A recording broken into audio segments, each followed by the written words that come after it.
Hi and welcome to another tutorial from Hans. Today we're looking at SVG grease pencil import for the purpose of animation. So I'm in a different location. Please bear with the light to my right hand side. I have put up a piece of plyboard up there and the light is shining through the plyboard. I put an extra curtain there and it's still shining through it. The only thing I have left to do is to peg myself up there to stop the light from coming through. So please bear with it. It won't be for too long. So if you are interested in this tutorial, right, or if you want to know why you should be watching it, one, if you are interested in my animation process, you would have seen some of my animations on Instagram, and also you would have been with me with some of the animations that I've done on my YouTube channel itself. So if you're interested in the process, this is the video to watch. If you are interested in grease pencil SVG import, this is the tutorial to watch. If you are interested in the correlatedness between Inkscape and grease pencil, right, then this is the tutorial to watch. Good. So we're going to be going over 1, the preparation of the files, 2, the importation of the files, and that's import for the background, and that's different from importation for the frames that we're going to be that's going to be animated frame by frame. And lastly, the differences, the differences between the regular SVG import and the grease pencil SVG import. Cool, let's get into it.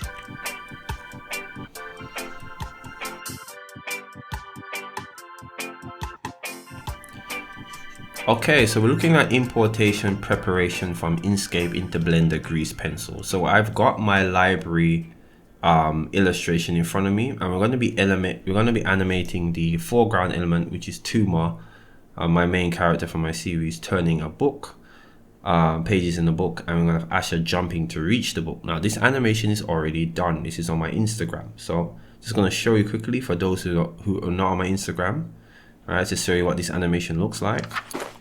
It should be on my right or on your left screen, however you want to look at it. Cool.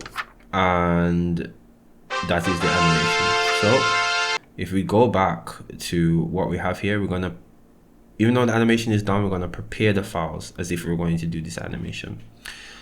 So in front of us we have Tuma and Asha. Now I've already separated them into their own layers, and you can see them here and here. Now to do this in Inkscape, you can go over to layer and activate layers and objects here, or you can hit Control and L. So if I get rid of this dialog box and hit Control Shift and L, I think, yeah, Control Shift and L, that will activate the layers box here. Cool. And I've layered out majority of the elements except for the logo, so we can show you how we actually do it. Cool, so I've got the logo grouped here, so let's go ahead and move this to the layer 5 logo at top. So I'm just going to right click it, click move to layer, and I'm going to select the layer that we want to move it to, and that's it. Now if I toggle the visibility of the layer 5, we can see the logo is indeed toggled on and off. And that leads me to the first point for preparation for importation of Inkscape into grease pencil. The first point is that layers are preserved from Inkscape into grease pencil. A lot of persons don't know this, but the layers are preserved. The only problem that I wish it would be fixed in future updates is that the naming of the layer is not preserved. So right here, the default layer 1, which is the default that comes up, yeah, is what is saved. Good, and what is preserved for viewing in grease pencil Blender. However, this renamed layer, which says layer 3 table, will not be preserved. Good, it will only say layer 3, it won't say layer 3 table, and this won't say layer 5 logo, it will only say layer 5. So that's something to keep in mind. But because the layers are preserved, and that's the most important thing, right, that gives us a lot of flexibility here. The second thing we need to understand, and this is important, is that grease pencil Inkscape preserves the aspect ratio, sizing, and a relative placing of all elements within the SVG view box. And the SVG view box is the tag in the code, XML code of SVG, that tells the SVG file where everything is located. So Tuma is located within this view box, yeah, and the view box, good, gives us the coordinates of where Tuma is located within this space. What this means is that if we were to copy and paste, yeah, Tuma and the exact sizing of this box, good. So I'm going to select this blue in the background here, and Tuma, I'm going to duplicate it with Control and D. Good. I can copy and paste this, cut it, and paste it in a new file, and do my animation in this new file. And then when I add the background and Tuma foreground together, I don't have to worry about Tuma being placed in the correct position because I'm using the exact same view box aspect ratio. So automatically Grease Pencil will place Tuma where it was before, despite the fact that I've separated and put them in a different file. And this is fantastic. This saves a lot of time, and it makes animation importation with SVG with Grease Pencil so much easier. So this is important, and we'll demonstrate this when we import this into Blender as well. Good. So with this now, we can separate the different elements that we're going to animate and then add those frames in after. Cool. And we've done this for Asher as well, who will be animated separately. The next thing we need to understand is that Grease Pencil does not preserve Inkscape or SVG gradients. So we got a gradient on this paper right here. It will not be preserved, so it's better that we just flatten this. So I just use D on my keyboard for the dropper tool, and I just pressed for a straight color. If you still want to add the gradient, we can add it in Grease Pencil Blender when we reach into Blender's Grease Pencil. Yeah, cool.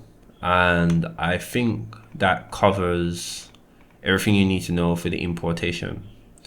Cool. So what we're going to do now, we're going to go ahead into Blender. We're going to import these files. Well, that covers everything for the prep for the importation. Sorry, we're going to import these files and see what we find when we do the importation. Oh, there is one more thing, sorry, and that's the enclosing of shapes. So if we go to the logo, just before I move on to the next step, there is one more thing. This. So Grease Pencil does not preserve enclosed shapes when importing SVG. So what that means is that this shape that's enclosed in the A will come out in Grease Pencil looking like this. Good. The shape will be, with the enclosed area will turn into a shape, and we will have to color that shape separately. So if we take a look at this, we'll see the shape, it will be in white, and we'll have to color the shape separately, right? So it doesn't preserve enclosed shapes. Cool. All right, let's move on into the importation of Inkscape SVG into Blender.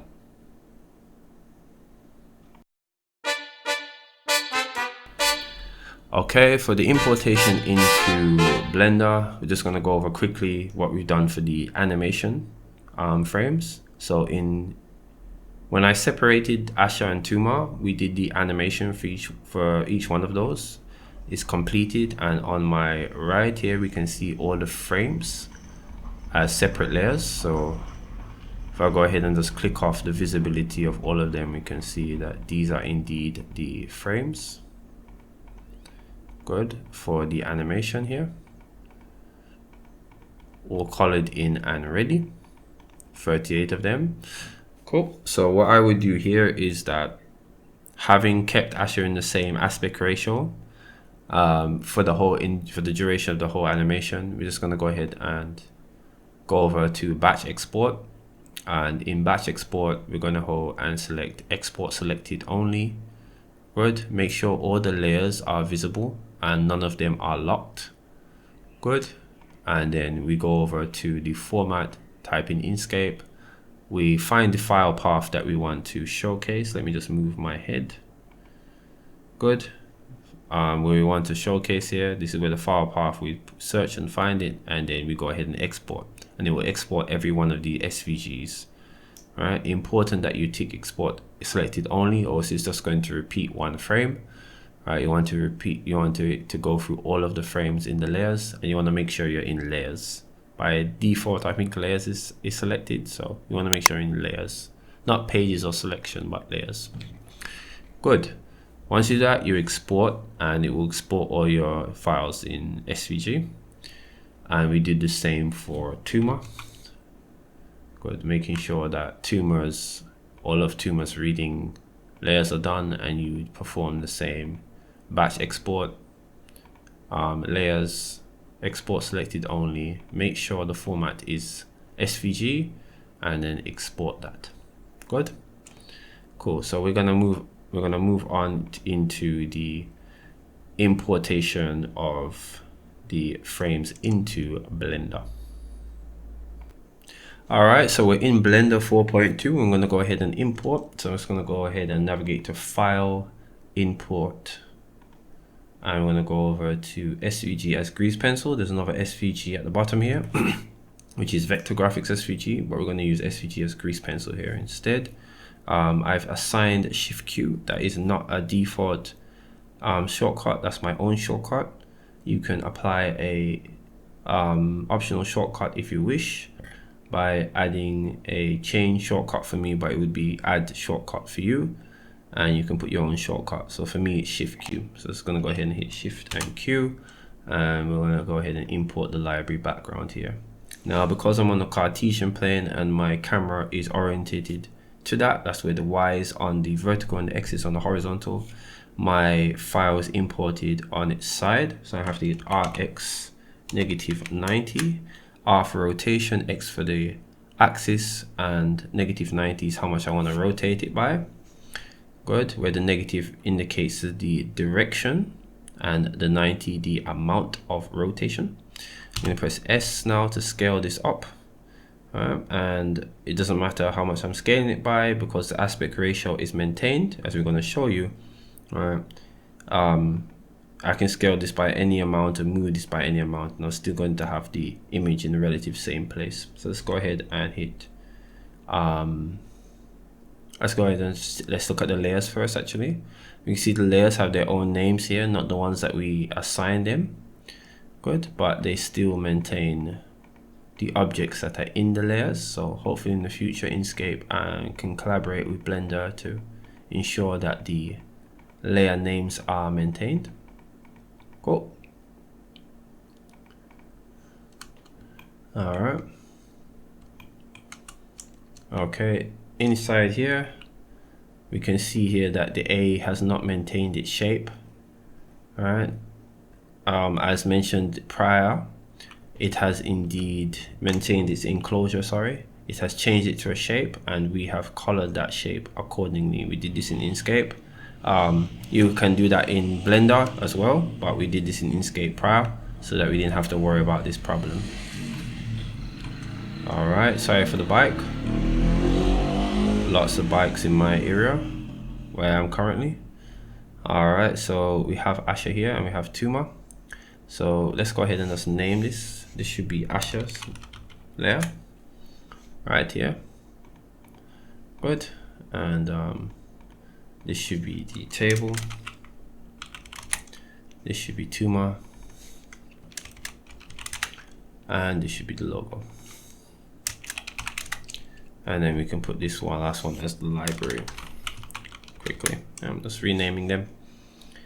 All right, now that we've done that, we're gonna go over to Asher, and we're gonna go ahead and import the frame. So we're just hiding everyone so we can see what's happening, and we're going to demonstrate the aspect ratio preservation of the SVG viewbox. So it's going to go ahead and hit Control and G, Shift and Q, sorry, for my personal shortcut. And we're going to import some frames from Asher's animation here. Let's go to the library, jump in. Yep, I'm going to import frame frame 1 here. I'm going to hit RX -90. RX -90. Good. I'm going to scale it up well, we don't have to here, it could be any size because the aspect ratio is maintained, the position of the file is, and its scale data and its transformation data is also preserved. So even though these two are different, right, you're going to see that it preserves the same height and scale and position as this one. So to add frame by frame animation in Blender, we have to turn on this here, and this is the auto key button. Good. And you can find this in the timeline view. Good. If you're in dope sheet, you're not going to see it, so you have to go to timeline view to see it. Cool. And with this now, it means that every frame, when a change is registered, is seen as a new animation. Awesome. All right, so let's go ahead and add these now. So we're going to go ahead and select this file that we've imported, this new frame. We're going to just delete the background because it's not necessary. We're going to press A on the keyboard to select all of the strokes. We're going to hit Control and C to copy it.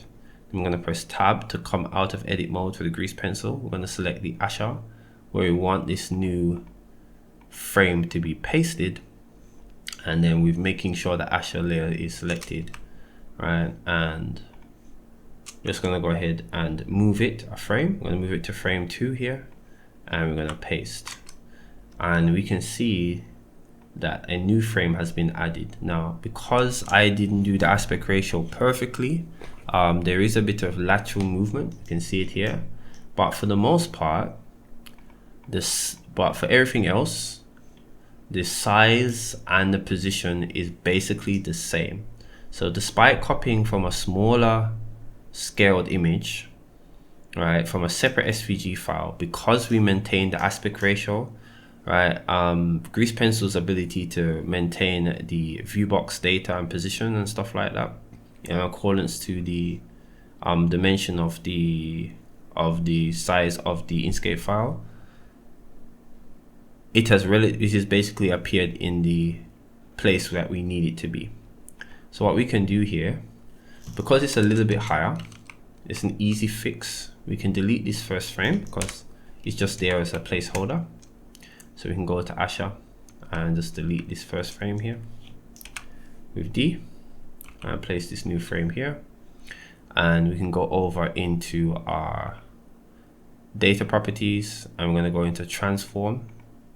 Let's show you on the right, and we're going to go to Z because of the orientation that we're in, and we can move this by the amount that we need to move it in.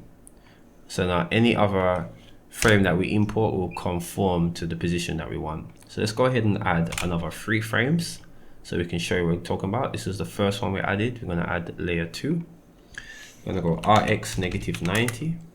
We're going to delete the, press Tab to go into edit mode, delete the background. Then we're going to press A to select all of the strokes. We're going to select our desired destination for the pasting of the frame.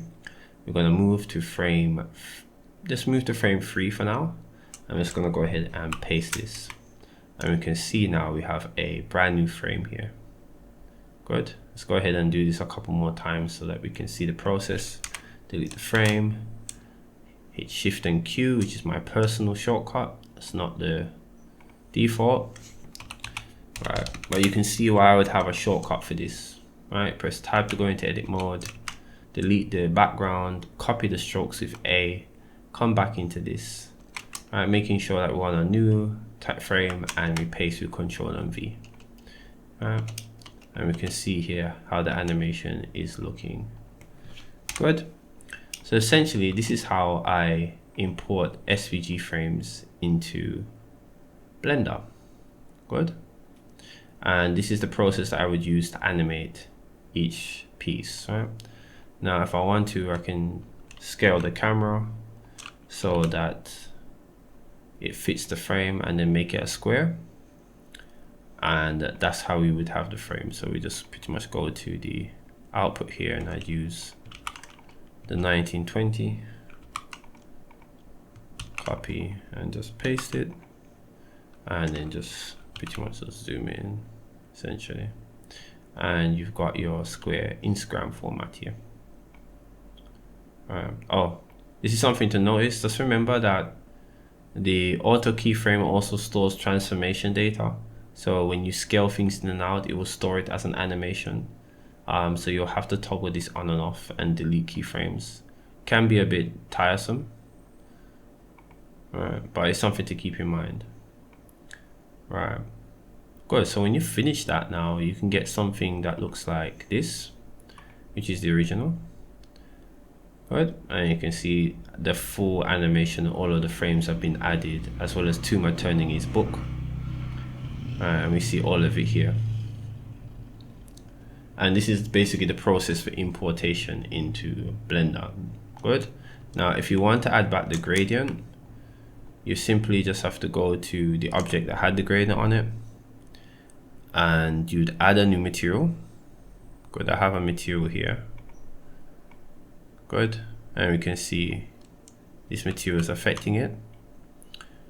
And what you'd want to do is reset this. Go to vertex pane and use reset vertex color to reset the color of this. Alright, oh, no, actually you don't have to do it for this case.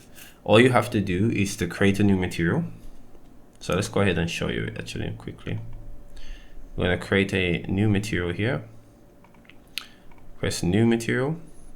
We're going to select this paper here that had the gradient, making sure that we have the select mode set to stroke points. All right, we don't want it to be individual points but strokes. Good, and then we're just simply going to assign this material to it.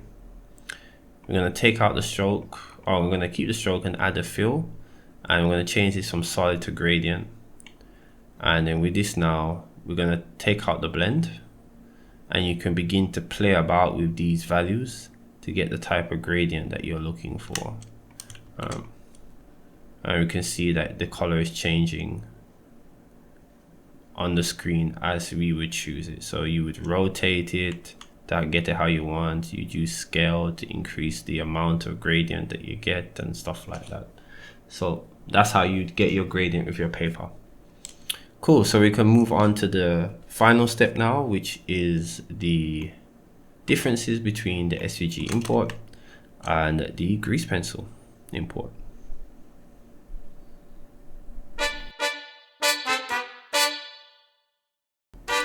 Alright, moving on to the final part, which is the difference between the regular SVG import and the grease pencil SVG import. The grease pencil import preserves stroke data, whereas the regular SVG import does not. So if you want to preserve your strokes, the thickness and the color and all of these things is preserved in the grease pencil import, not preserved for the regular. Right, enclosed shapes are preserved in the regular SVG import, not the grease pencil one. So the enclosed shape problem that I showed you, this is not a problem with the regular SVG import. Colors are maintained true in the grease pencil import. They are not maintained true in the regular SVG import. So you will have to recolor them in the SVG import. Good. Also, the position and the placement of each SVG element in its hierarchy is not represented fully in the regular import than it is in the grease pencil. So as you get what you see is what you get with the grease pencil import, basically, right?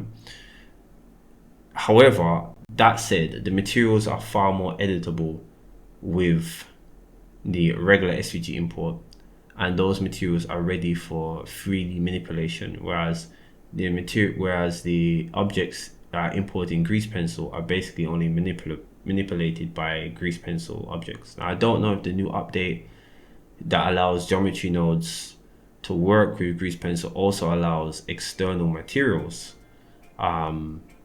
or regular materials from Blender. If that's the case, then that shifts. But as of now, I don't know that to be the case. And those are the differences between SVG regular and grease pencil. So this is a look into the world of how I do my animations, and we'll be going into different animations into the future, and I'll be referencing this tutorial quite a bit. when you're importing and copying and pasting over, you want to make sure you copy from edit mode and paste into edit mode. If you copy in edit mode and paste while not in grease pencil edit mode, then you're not going to get your desired result. Everything has to be copied and pasted in edit mode for both the target frame and for both the original frame where you got it from and the target or the destination areas where you wish to paste the frame. Cool, so I really hope this helped out. If you liked the tutorial, give it a thumbs up. If you have any questions, be sure to leave it in the comment section. I'll be happy to answer them once I am able and around. And thank you so much for watching. So until I see you again with another tutorial, get up and design a new dawn. Later.